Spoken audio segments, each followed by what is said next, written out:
This week I got a comment on one of my videos by one of the viewers of my channel called Morton. He'd been watching the video I posted on how to get a Jimi Hendrix Stevie Ray Vaughan sound out of the Quad Cortex, and he saw my 335 on the wall and asked if it would be possible for me to do a video on how to get a Eric Clapton Cream-Era 335 sound out of the Quad Cortex. I thought that sounded like a very good idea, so that's what I'm going to do. I've chosen the song Badge from the Cream Goodbye album, which apparently he played the 335 on.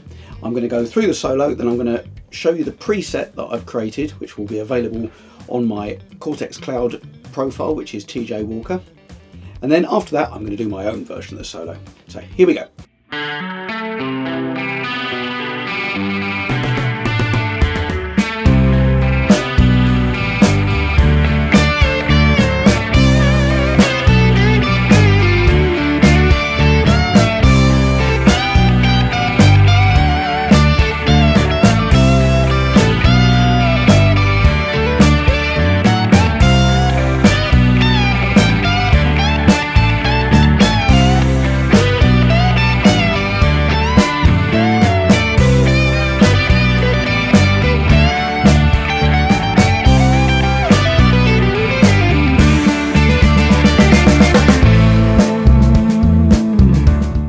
That was the Clapton solo. I've never worked that one out before. I learnt it especially for this video, and it's actually there's lots of subtle detail in that solo. He's playing some very interesting things, playing between the major and the minor third. I did lots of research on this to try and work out how to get the sound, and there's lots of people arguing online about whether he played a Firebird or an SG, but it seems to be consensus of opinion that by the time he recorded this one he was using the 335, which was a 1964 cherry red one. Now my 335 is a reissue of a 1959 one. I went for that one because I prefer the bigger neck. They've all got similar electronics. I'm sure they all sound slightly different, but I'm very pleased that I went for this Sunburst one. Also, there seems to be lots of discussion online about who played which part, because George Harrison played on this track as well. I always thought that he played the kind of Leslie Kavanagh arpeggio bit that starts the kind of middle-eight section that turns into the guitar solo, but apparently no, that was Clapton. What George Harrison played is the rhythm parts under the verses. So both these parts that I'm going to go over are Clapton, and let's go through the presets now. The first bit, I've set up scene mode here. And the first bit I've set is the arpeggio section.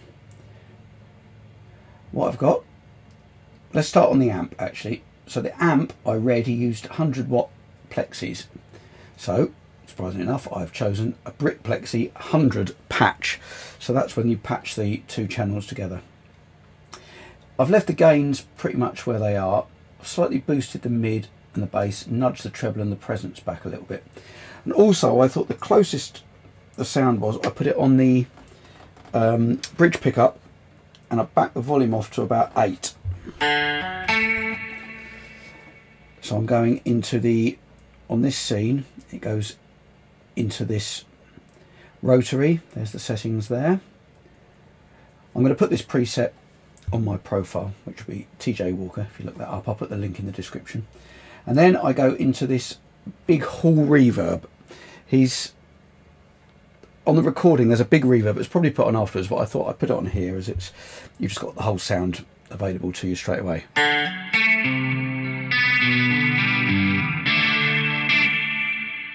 Kind of sounds like it does on the record. And then into the spring reverb, which I put on there more for this solo, but it sounded nice if I left that on as well. So there's the settings there. I've already shown you what I've done with the amp. And then into a 412 Brit Alnico Cream cabinet. I tried several cabinets and that was the one that sounded closest. So I haven't necessarily gone for the one that is exactly closest to what he used. I just used my ears to which one sounded closest to me. That's the sound for that section. I think it's pretty close.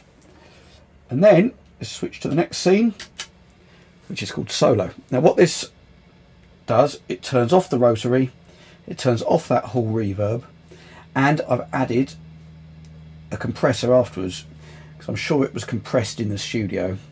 So rather than adding it onto my sequencer as a plug-in, I thought I'd put the compressor on here because then you've just got the sound all in one. So I've just put a little bit of compression after the amp, which would have been how it went down onto tape. And the only other difference on the amp. So two differences. I've then for the solo put the volumes both up to full on the guitar, and I'm using a combination of the two pickups together. Whether that's right or not, I don't know, but that's what I used. I've nudged both gains up. I've nudged up the bass, the middle and the treble and the presence, and it gives you this sound. In isolation it doesn't always sound like it, but once I put it in the track it sounded pretty close to me. As I say, I used the cabinet, I used the amp and everything that I experimented with. I used my ears rather than completely relying on the gear that I knew he used. But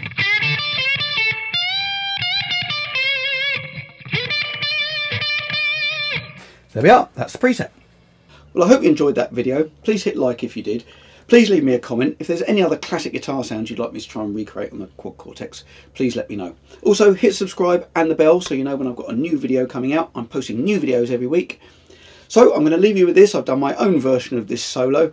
I just turned it on and let it run once, so I haven't worked anything out, but it came out all right. So hope you enjoy this, and I'll hope to see you on the next video.